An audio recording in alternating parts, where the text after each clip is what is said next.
dans votre émission de santé. Plus de 70% des infections par le VIH chez les tout petits résultent de la transmission de la maman au nourrisson. Le processus par lequel le virus est transmis par une mère porteuse du virus de VIH à son bébé, soit par la grossesse, l'allaitement ou l'accouchement. C'est l'occasion pour notre invité de nous éclairer sur les principaux modes de transmission, mais aussi revenir sur les piliers des PTME. Dans un instant, mesdames et messieurs, vous pouvez nous joindre au 620 58 90 73. En attendant, les questions. Encore une fois, bonsoir et bienvenue à tous.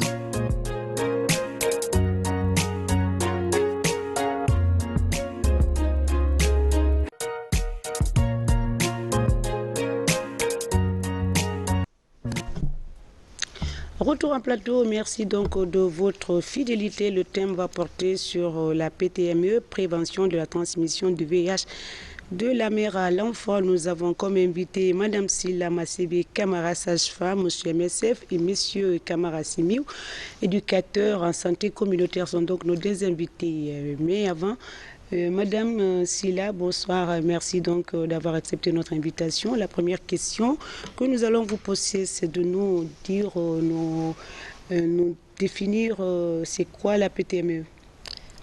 Bonsoir à tous. Bonsoir, madame. Je vous dis, la PTME, c'est l'ensemble des actions menées pour prévenir ou pour réduire le risque de transmission du VIH de la mère à l'enfant. Oui. D'accord, c'est la question. Ben, je crois que c'est une question, c'est la réponse, elle est courte, compréhensible à tous. Nous allons suivre notre série de questions que nous avons sous nos yeux ici, après avoir défini c'est quoi la PTME. Alors, il faut toujours rappeler que c'est en 2011 que le MSF a initié ce programme dans le but d'aider les femmes enceintes. Il est important toujours de rappeler les piliers des PTME. N'est-ce pas, Madame Silla? Oui. Je vous dis ici, la PTME a 4 piliers. Le premier pilier, c'est la prévention primaire chez les femmes en âge de procréer. Alors, cette prévention consiste à la promotion du changement du comportement, voilà. Aussi à la... Oui. Aussi à l'utilisation du préservatif, voilà, et aussi à faire le traitement des hommes au fait du partenaire séropositif. Très bien. Oui. Alors, c'est vrai, vous êtes la sage-femme, comme je le disais tout à l'heure, chez MSF, vous êtes censé nous donner les détails par rapport au thème du jour. Nous avons un autre invité qui nous accompagne souvent d'ailleurs sur ce plateau, M. Assimiou. On va revenir avec lui tout à l'heure pour nous raconter sa contribution de la lutte, comme il a dit, éducateur communautaire en santé, en santé communautaire. Il va nous dire qu'est-ce qu'il apporte en tant qu'éducateur. Mais avant, on va continuer à sensibiliser la population, à rappeler les piliers en même temps et à donner des grandes lignes par rapport à la PTME. C'est important. Le but principal, nous y arrivons tout à l'heure vers la fin, mais on va sensibiliser en même temps et répondre à nos questions. Madame Silla Massébé. Alors, la deuxième, dites-nous où se fait, où doit se faire dans les conditions normales. Voilà. Le dépistage. Quand je parle de dépistage, on parle évidemment des femmes en grossesse, en femmes enceintes. Je voudrais revenir un peu sur les 4 piliers. Voilà. Déjà, j'ai dit le premier pilier. Voilà, déjà là. Le premier pilier, j'avais dit que ça consiste à la promotion du changement de comportement, aussi à l'utilisation du préservatif. D'accord. Et aussi au traitement du partenaire séropositif. Alors, après ça, comme deuxième pilier, nous avons le planning familial ou la contraception.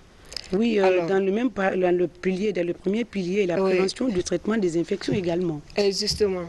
Oui, D'accord. oui, il y a la prévention et le traitement des infections. Okay. Justement, ça rentre dans le premier pilier. D'accord. Justement.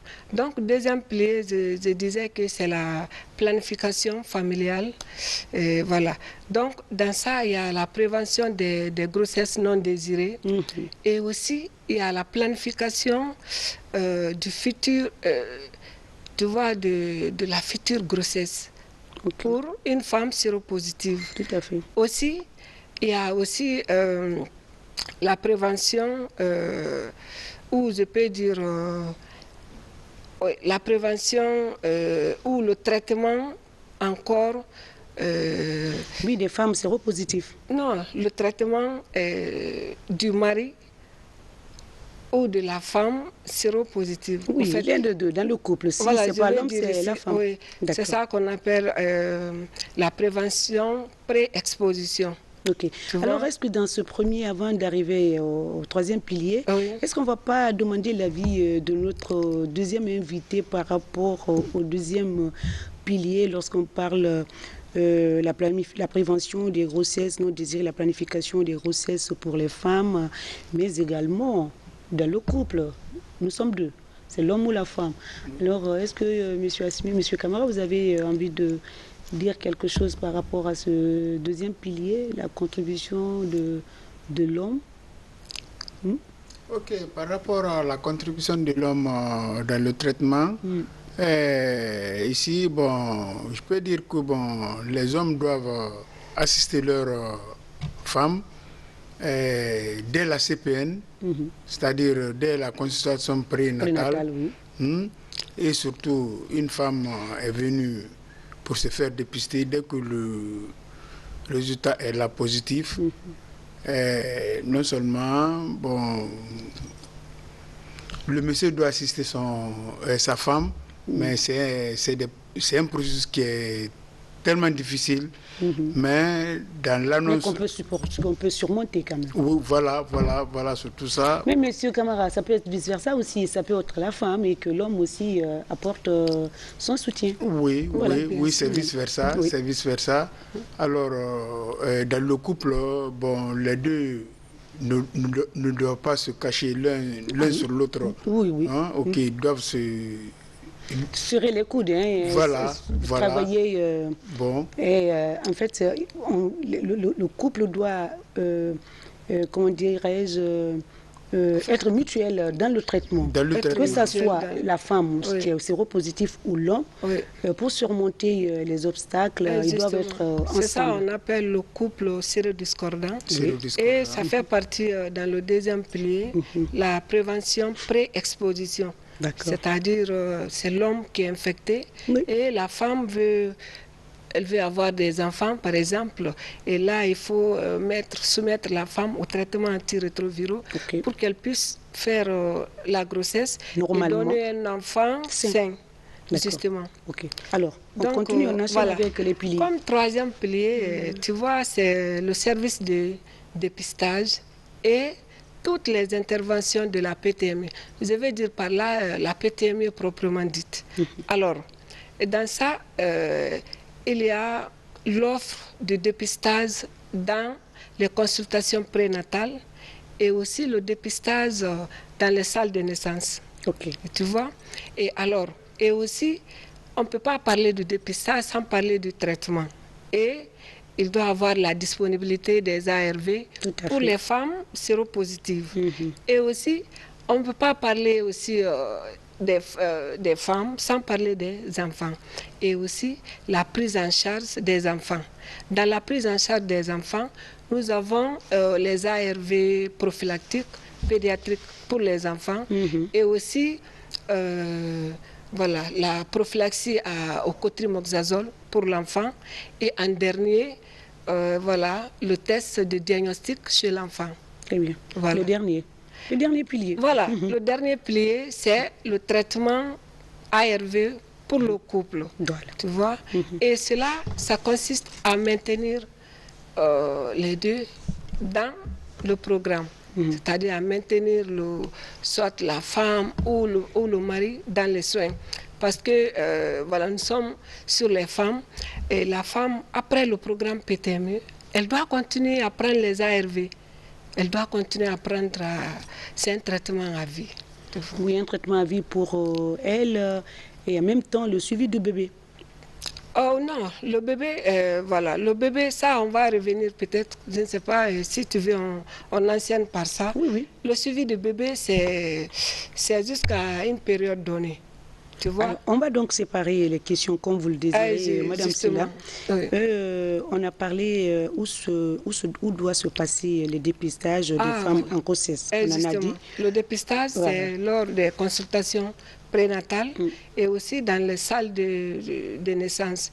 Et normalement, toute femme qui vient pour accoucher, elle doit avoir un test de dépistage. Très bien. Voilà. Après, donc, un dépistage volontaire ou demandé par un professionnel de la santé, le résultat reste-t-il confidentiel? Bien sûr, madame. Le résultat doit être confidentiel.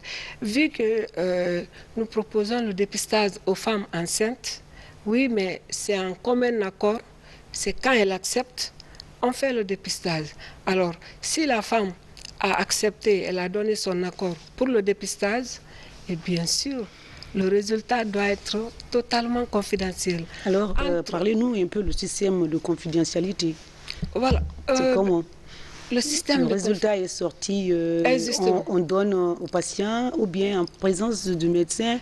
Alors, expliquez-nous le contexte. Voilà, le contexte est que une femme qui vient pour sa consultation prénatale, ils ont fini de faire tout. Alors, elle a été conseillée pour le dépistage du VIH. Elle a accepté. Alors, le dépistage est fait. Et vraiment, ça, c'est entre... son médecin et elle? Oui, la sage-femme ou le médecin. Voilà, comme sur sage-femme, tu vois, j'aime prononcer le nom des sages-femmes beaucoup. Oui, il faut prononcer, en tout cas, vous représentez les sages-femmes ici, ils sont en étroite collaboration avec les patients, les malades en général. Et tu vois, les sages-femmes aussi sont les, voilà, je peux dire les mères des femmes enceintes. Oui. Alors, voilà. C'est bien dit, hein? Justement. Donc, la femme, elle est à deux avec sa sage-femme. Donc, elle est dépistée et puis, elle a son résultat.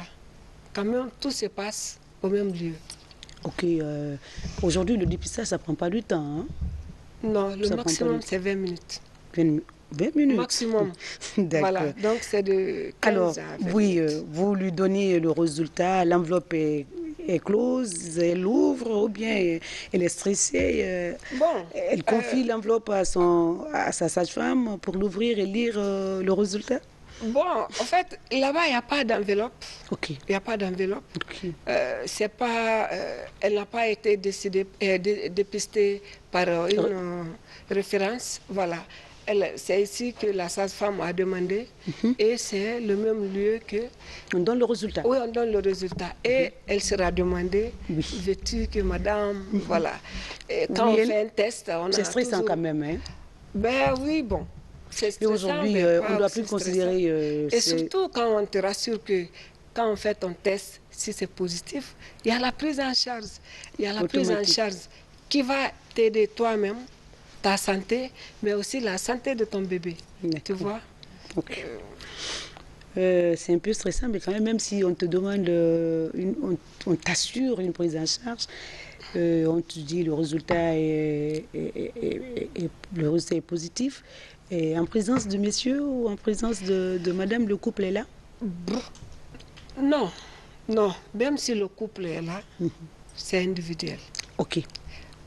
La femme est dépistée seule, elle a son résultat, et si le mari est là, on profite de l'occasion aussi. Pour annoncer? Non. L'invité est non, plus non, non, annoncé? on lui dépiste aussi. On profite pour dépister le mari. Okay. Et lui aussi, on lui donne son résultat à part.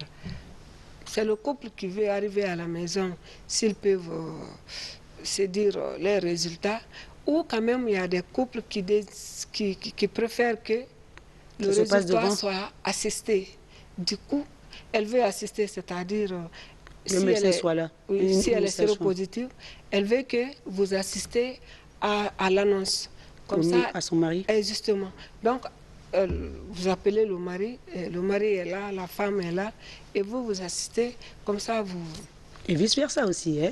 Oui. Le résultat du mari aussi, on annonce en présence de comme les madame. maris, souvent les maris, tu vois, les maris ne préfèrent pas dire... Ah non, ça je ne suis pas d'accord. Ah ben, Madame Silla, c'est comme quand ça. on a fait le test de Justement. façon séparée, que les Ça veut dire résultats que- ont été les résultats sont sortis, Oui. et on ne doit pas quand même annoncer à monsieur le résultat de madame sans annoncer le résultat de monsieur à madame. Non, mais au fait, c'est ça aussi.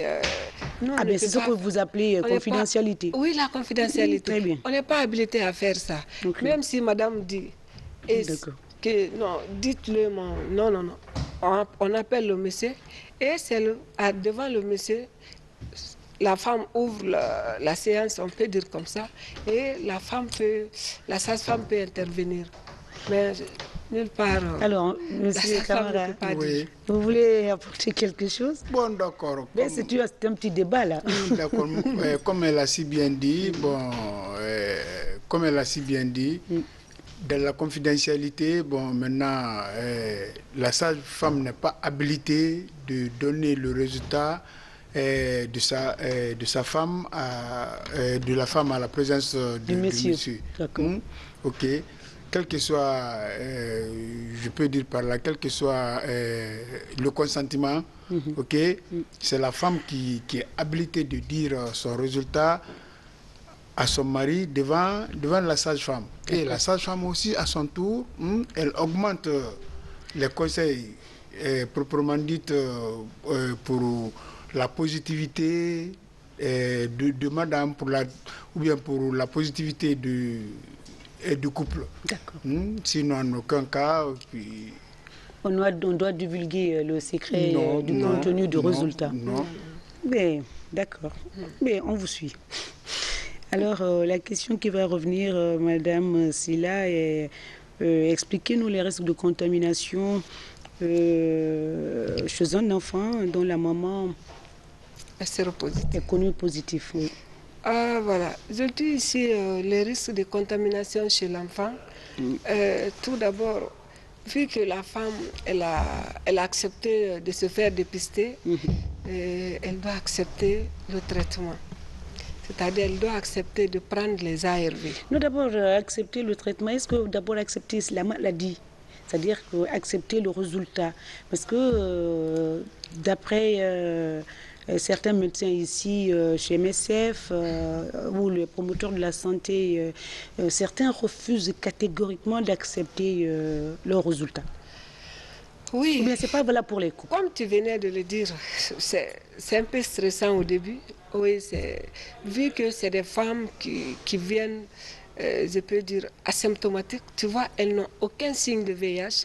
Elles sont venues pour leur consultation prénatale. Oui. Tu vois, c'est pas facile. Mais voilà, avec l'appui non seulement de la sage-femme, mais aussi des médiateurs. Nous avons des conseillers qui sont dans les centres, qui sont les médiateurs. Et grâce à eux aussi, la femme est référée pour tous les conseils possibles, tu vois. Pour la rassurer. Pour la rassurer, tout. Et comme ça, si elle accepte son résultat, et c'est là où ça commence.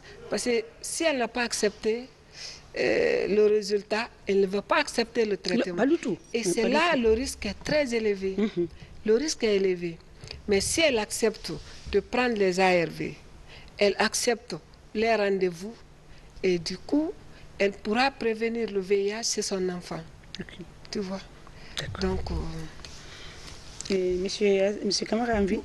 Oui, non, d'accord. Pour le moment, on continue. D'accord, on évolue. Seulement, je voulais ajouter que le risque de transmission pour une maman qui n'accepte pas de prendre les ARV est de 15 à 30% de contamination.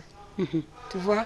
Et c'est pourquoi nous faisons tous les moyens pour que les femmes acceptent de prendre les ARV pour vraiment réduire ou minimiser le risque de contamination du VIH. Oui, et celles qui sont, en tout cas, qui ont accepté le résultat et qu'elles suivent correctement, le risque est de combien de pourcents? Voilà. Pour ne pas dire qu'il n'y a pas de risque, le risque est très peu. Minime. Parce que je peux dire l'exemple de... Voilà. Nous, pour les femmes qui sont dans le programme, qui acceptent de prendre les ARV, on est à moins 5% de transmission. Tu vois un peu.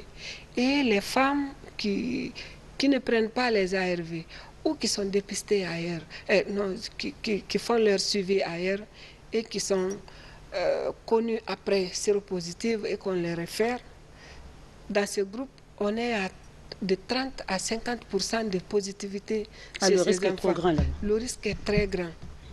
Tu vois. Est-ce que, dans quelle figure, on peut sauver l'enfant? Pour la contamination, on peut aider l'enfant? On peut donner, on peut faire tous les moyens possibles, mais pour permettre à l'enfant le risque est élevé quand même. Le risque est élevé. Parce que ce qui est marrant aussi, pour les femmes qui viennent en retard, elles ne viennent que quand le bébé commence à être malade. Et c'est ça le problème. Tu vois, parce que c'est quand le bébé commence à être malade, on envoie. Et la majorité des cas, le bébé est déjà contaminé. Tu vois. Donc c'est un peu ça. Très bien. Oui.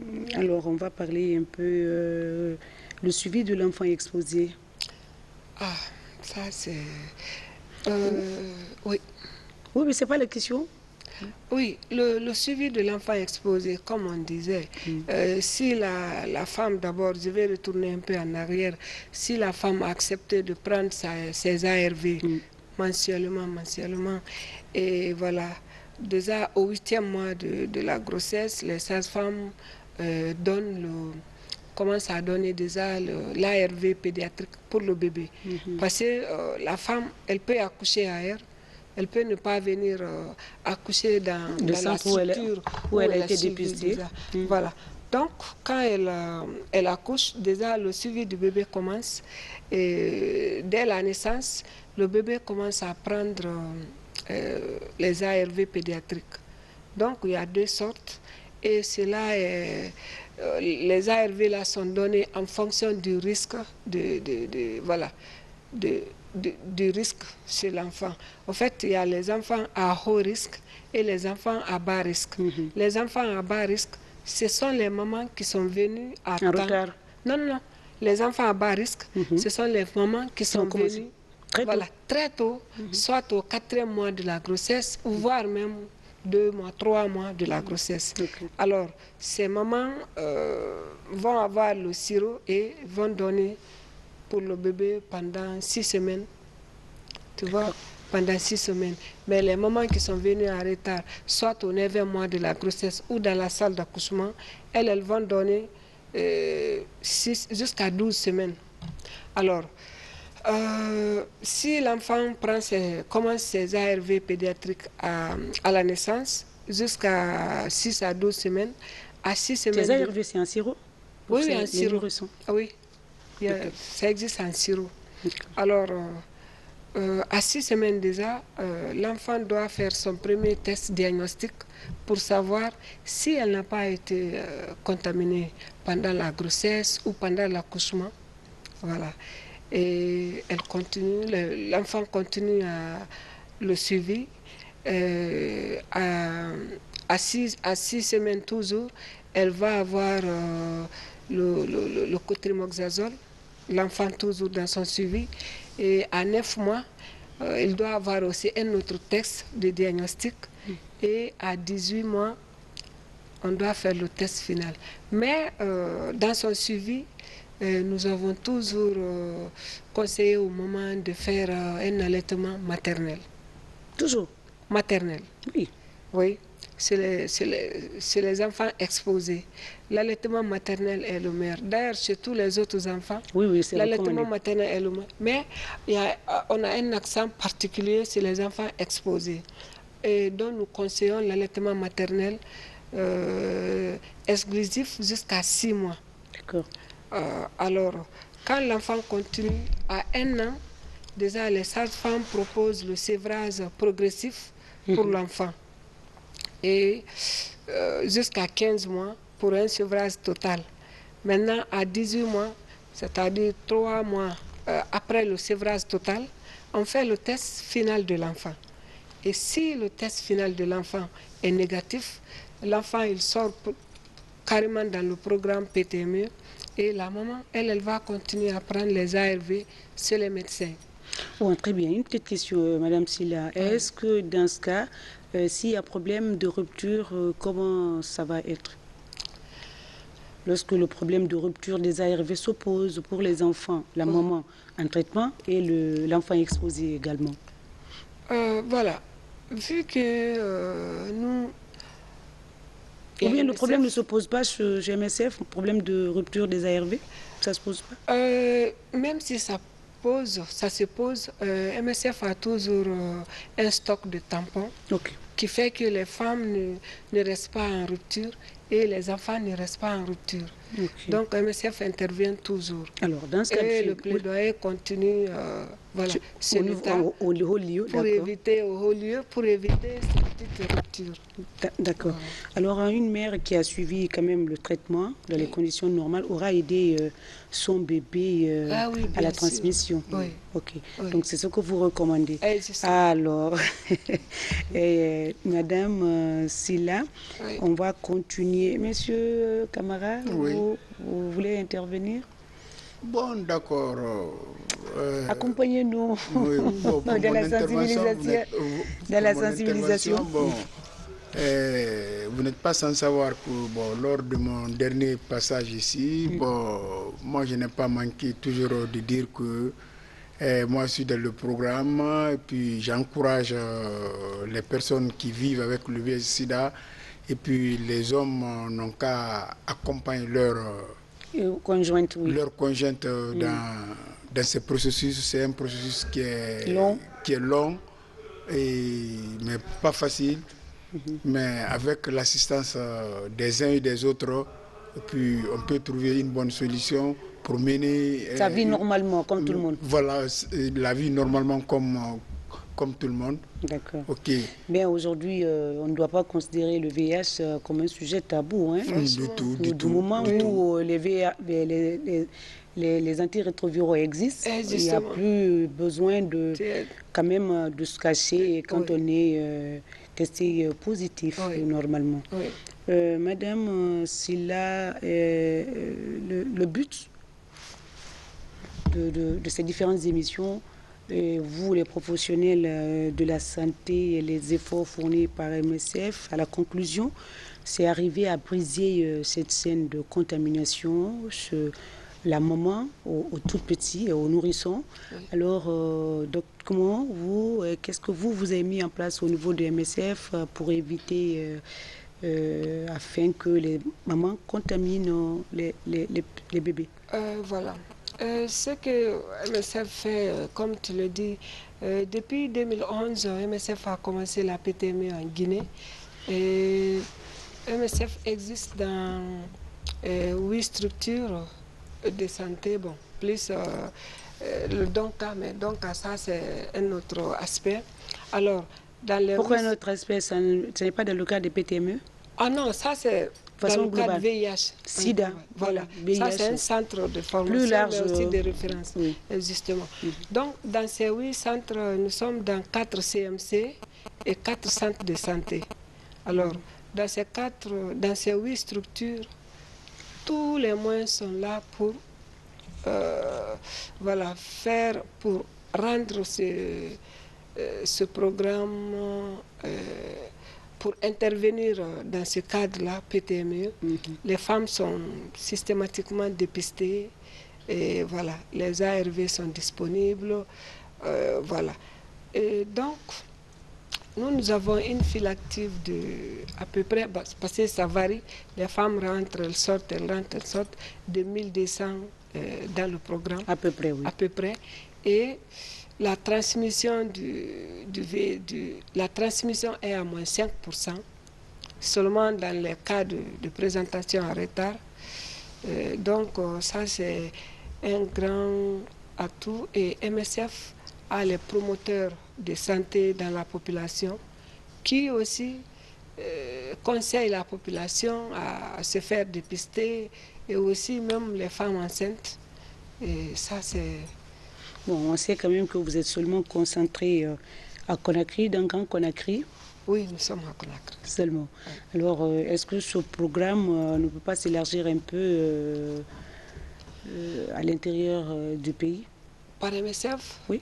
Ben bon. Ben, ça m'engage, hein, c'est moi qui le dis. Ah oui, c'est ça. Ça, c'est un autre aspect, mais... Pour le moment, oui, pour vous le êtes moment, ici à Conakry, dans les 8 ici à Conakry. dans les 8 structures Oui, sanitaires. dans les 8 structures Bon, sanitaires. on a retenu quand même lors des passages des médecins sur MSF, Oui. les promoteurs de la santé, les éducateurs, même, entre autres, Oui. que cette institution existe ici depuis 2003 et son but dans le cadre des VIH, Oui, même s'il envisage par endroit d'insérer dans ce programme d'autres volets. Et Madame Silla, la lutte de... Quelles sont les actions menées par MSF par rapport à ce programme? Voilà, c'est ce que je venais de citer.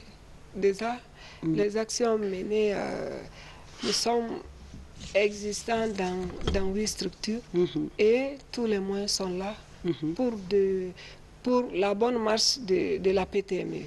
Oui. Tu vois, les intrants, logistique, voilà, médicaments, tout est là.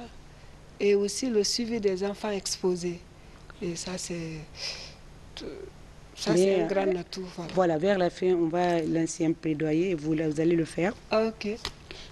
Parlez-nous, on ne peut pas parler de tout ce travail gigantesque sans parler des problèmes auxquels vous êtes confrontés. Quelles sont les difficultés alors auxquelles ce programme est confronté? Oui, tu as raison. Les difficultés que nous avons, surtout, c'est l'arrivée tardive des femmes dans le programme. D'accord. Et aussi, il y a la stigmatisation. La stigmatisation. Beaucoup. Ça freine un peu l'évolution du traitement, ça bloque les uns les autres. Oui. Oui. Ça pose problème dans la prise en charge. Oui, justement. Et aussi le manque d'accompagnement des époux. Ça, c'est un problème. Alors, il faut que vous indexiez M. Asmio. Vous voulez qu'il intervienne dans ce cas? Ah ben oui, bien sûr. Monsieur, on vous revient, oui. mon cher camarade. Oui. Ah, d'accord. De ce côté, bon, moi, je peux dire que bon, les hommes doivent accompagner leurs femmes dans le traitement. Comme je vous ai toujours bien dit, c'est un processus qui est difficile et long. Hein? Mais pas insurmontable. Oui. Mais moi, je peux dire que vivre avec le VIH n'est pas fin de la vie. On peut vivre avec le VIH comme toute autre personne. Ok. Je vous ai dit l'autre fois, lors de mon dernier passage ici, que moi, je suis dans le programme. Et je vous ai même dit que j'ai fait des enfants qui sont négatifs aujourd'hui, étant une personne qui vit avec le VIH-Sida, mais j'ai fait des enfants qui sont négatifs. Ok. Alors, partout où je passe, partout où je suis, je ne peux pas me gêner de dire ça hautement. Ok. Tout ça, c'est une manière d'interpeller les uns et les autres, et surtout les hommes qui sont à l'écoute à l'heure là, pour leur dire qu'on peut vivre avec le VIH-Sida et faire des enfants qui sont bien portants, comme Mme Silla l'a si bien dit. Parce qu'aujourd'hui, MSF a mis un protocole en place qui est la PTME, la prévention de la transmission de la mère-enfant. C'est un protocole qui marche très bien aujourd'hui et puis qui aide beaucoup les femmes aujourd'hui. En grossesse, de faire des enfants enceintes. Voilà. Des enfants. Alors, c'est un bel exemple. Hein. Oui, justement. Un bel exemple. Monsieur Asmio, vraiment, big up à lui. Merci bien. Big up à lui. Vraiment, c'est émouvant. C'est émouvant. Au lieu de se retrouver au centre de Donka, malade carrément, et pouvoir pas s'en sortir, il vaut mieux se dépister et puis connaître son statut, prendre son traitement et vivre comme tout le monde. Justement. Voilà. Alors, on est arrivé à la fin. pas à la fin, à la deuxième partie. J'espère que le numéro est affiché, le 620 58 90 73. Les téléspectateurs, ce qui veulent apporter leur contribution peuvent nous joindre à ce numéro. Je rappelle, c'est affiché 620 58 90 73. En attendant, la dernière question, plaidoyer, Madame Silla, qu'est-ce que vous demandez au ministère de la Santé, aux différents programmes, PNLS, etc., etc. Mais le problème, c'est manque de vous inviter à ce qu'il y ait stock, beaucoup plus de stock dans les structures de santé pour que les femmes prennent les antirétroviraux. Justement. Moi, je lance un appel de plaidoyer auprès de l'État, comme tu viens de le dire, et de renforcer, bon, parce que déjà ça existe, mais de renforcer les services des PTME sur toute la Guinée. Ok. Oui, ça c'est mon premier message. Mon deuxième message va... Est-ce qu'on ne va pas attendre le deuxième message? Ok, ça va. On va prendre... Allô? C'est parti. On va revenir sur les appels parce que c'est la deuxième partie. Ils ne vont pas nous laisser continuer. Ok. Bon, en même temps, on va profiter aussi pour nos téléspectateurs, lire les différents messages. Alors, on va prendre. Alors? Allô, oui. Alors? Allô, oui. Bonsoir, messieurs. Bonsoir, comment allez-vous? Très bien. D'où vous nous appelez? Comment? Oui, j'appelle à partir de Kimbia. Oui, Kimbia, oui. Donc, ce problème-là, vraiment, il y a un problème de ravitaillement ici. Un problème de ravitaillement par rapport à quoi? De comprimés. Parce que souvent, ici, nous allons à Foudiabou là-bas pour aller prendre des médicaments.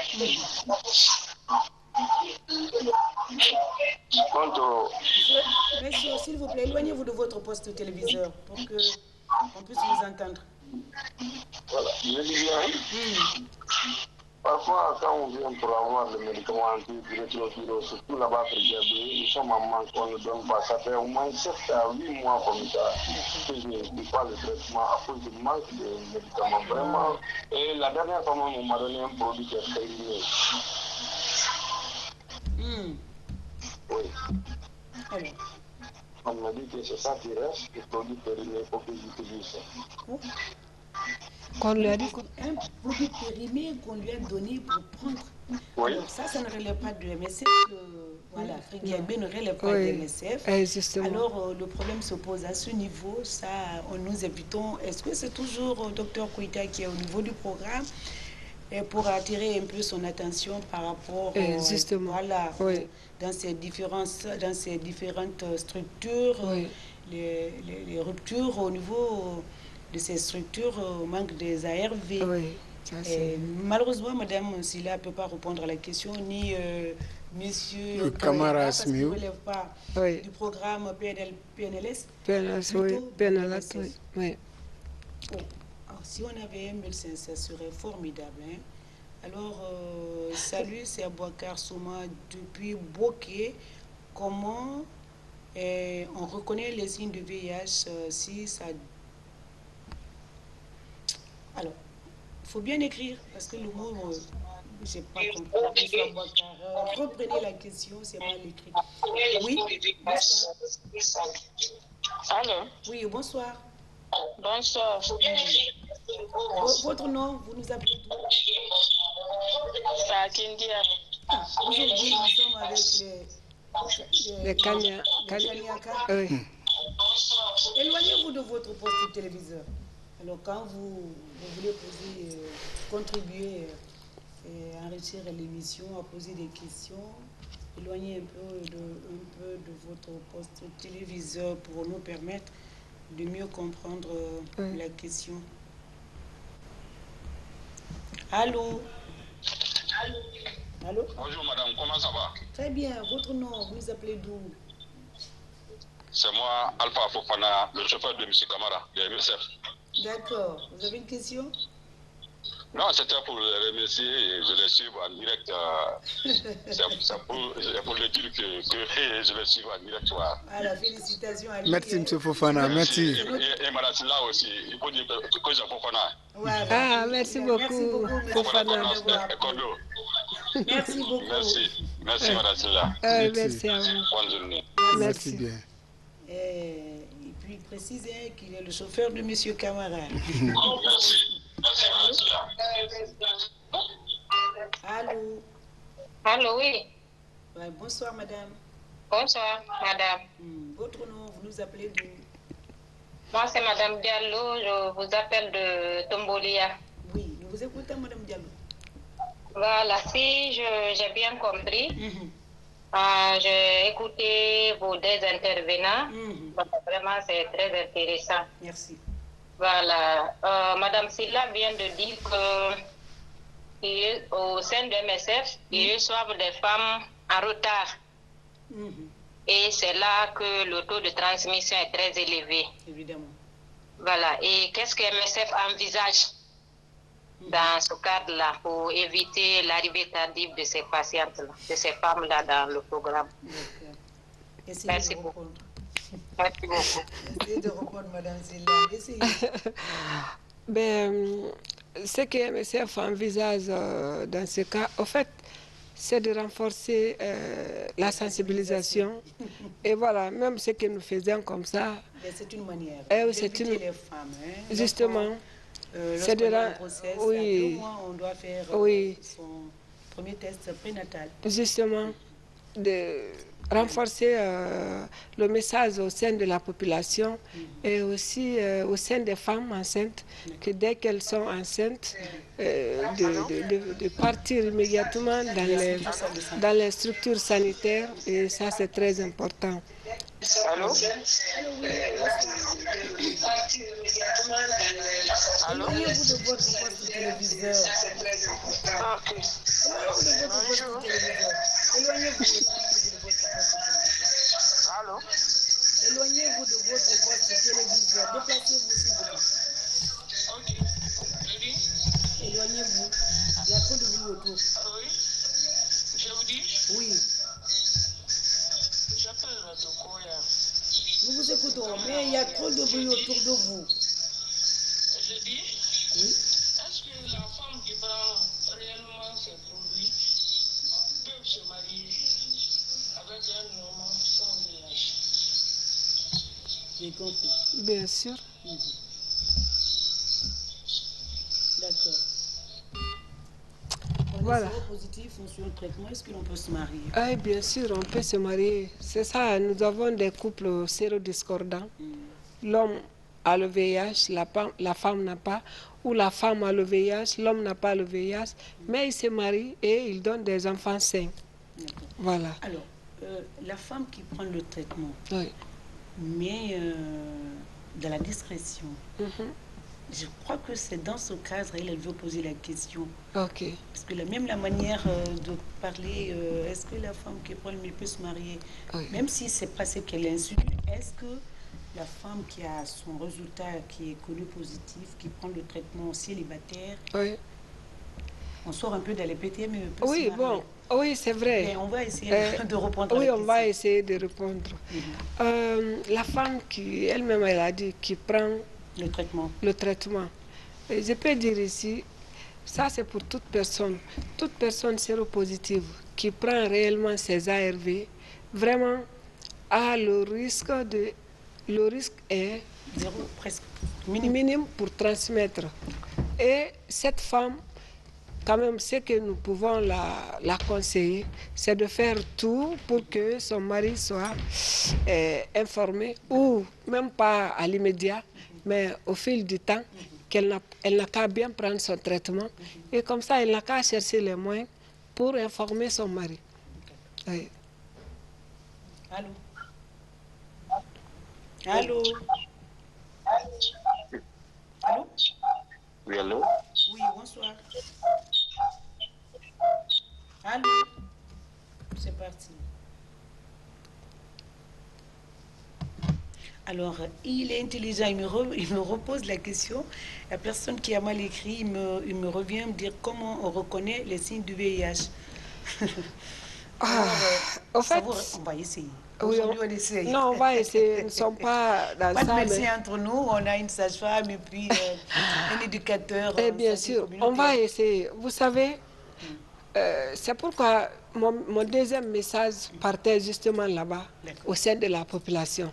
D'abord, avant de répondre à sa question, je lance un appel auprès de la population d'aller se faire dépister. Aller se faire dépister très tôt.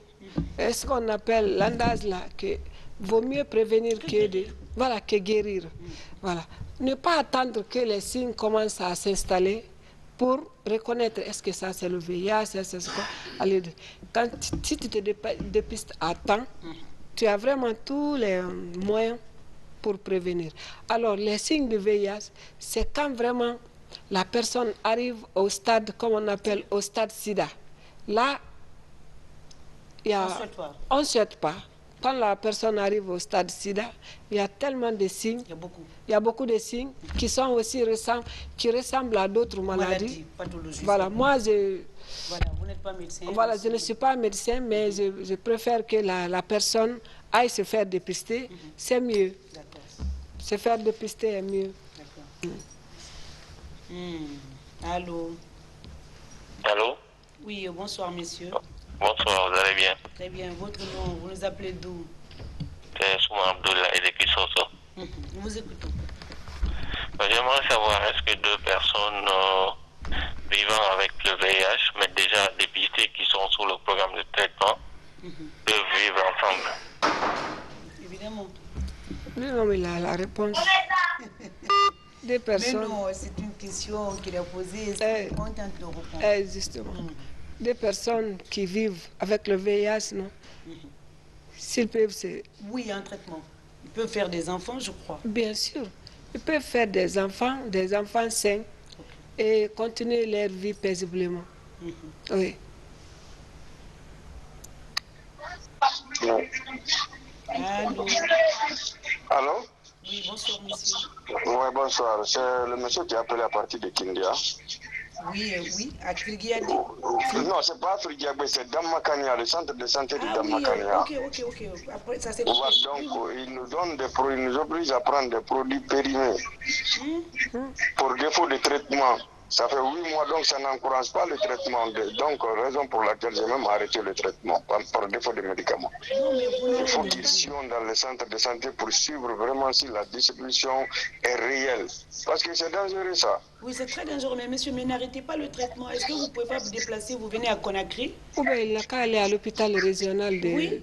Non, n'arrêtez pas le traitement. Juste quand vous arrêtez le traitement, ça complique. Non, c'est un signe, je vous signale, parce que ce n'est pas moi seul. Il y a beaucoup de gens aussi. C'est ce que je dis. Voilà, nous allons essayer de remonter les informations au niveau des différents programmes pour dire qu'à telle région, il a parlé de Damakania dans Kindia, on va noter. Et puis on va Damakania, on va noter, vous êtes, voilà. Oui. Rupture d'arrivée. Voilà, rupture au niveau de ces localités. Oui. Damakania, Frigiagbe. Voilà, Frigiagbe aussi. Oui. Dans Kindia. Voilà, tout ça là c'est dans Kindia. Alors, c'est déplorable qu'ils arrêtent le traitement. Parce que qu'il est en train de prendre on donne des médicaments périmés. Des médicaments périmés. Oui, ça, c'est grave pour le traitement. Grave pour le traitement. Oui. Mais ça ne sert à rien. Non. Il vaut mieux ne pas prendre les médicaments que de prendre des médicaments périmés. Du tout. Et on va appeler le programme après cette émission, on va les informer. Et ils vont prendre peut-être des dispositions par rapport à ça. Bonjour madame. Allô, oui, bonjour. Vous allez bien? Oui, vous allez bien madame? Très bien, votre nom, vous nous appelez d'où? Oui, moi c'est Mahrib. Ouzam, je vous appelle depuis Conakry. D'accord, nous vous écoutons, monsieur Mahrib. Voilà, donc c'est par rapport aux questions de VIH. En ce qui concerne comment on appelle, le dépistage précoce. Et parce que selon les informations, on dit que le dépistage précoce au moins permet à une personne vraiment de suivre les traitements. Évidemment. Et voilà, donc à cela, donc, actuellement, les gens font les dépistages à travers les bandelettes. Et là, donc, il y a des problèmes à ce niveau. Parce que là, pour que ça soit détecté, il faut 3 mois. Mais Aussi, il y a ce qu'on appelle la détection avec texte ELISA que les gens essaient d'effectuer le plus souvent. C'est-à-dire, lorsque la personne est exposée pendant au moins 6 semaines, on peut vraiment couvrir cela. Je ne sais pas si ces techniques-là sont enseignées ou bien en Guinée ici. Non, nous n'avons pas ces techniques-là. Oui. On ne pense pas, en tout cas, pas à notre connaissance par rapport à nos différents invités sur ce plateau pour nous parler. Peut-être que c'est le nouveau test de dépistage en Europe. Mais ça va venir. Nous n'avons pas de médecin pour nous confirmer ou nous infirmer. Donc, on peut quand même demander. On peut demander. On peut demander. Allô? Allô? Oui. Bonsoir. Bonsoir, madame. Votre nom, Moi, c'est Jean de la Vogie. Monsieur Jean, éloignez-vous de votre poste téléviseur. Je voulais poser la question. Éloignez-vous de votre poste téléviseur. Il y a trop de bruit, s'il vous plaît. Vous dites? Il y a trop de bruit autour, on n'entend pas bien. Je vais poser quoi? Ma question. Éloignez-vous de votre poste téléviseur. Ah, allô, oui? Voilà. Oui, nous vous écoutons, monsieur Jean. Bon, moi, ma question est la suivante. Je voulais savoir, j'ai un ami qui vit avec, sa femme vit avec le VIH et que lui-même en personne, il se contrôle chaque fois, il est négatif. Pourquoi ça? C'est parce que sa femme suit le traitement. La femme suit le traitement. Non, mais, madame, moi je vais demander M. Jean par là, comment il a su que...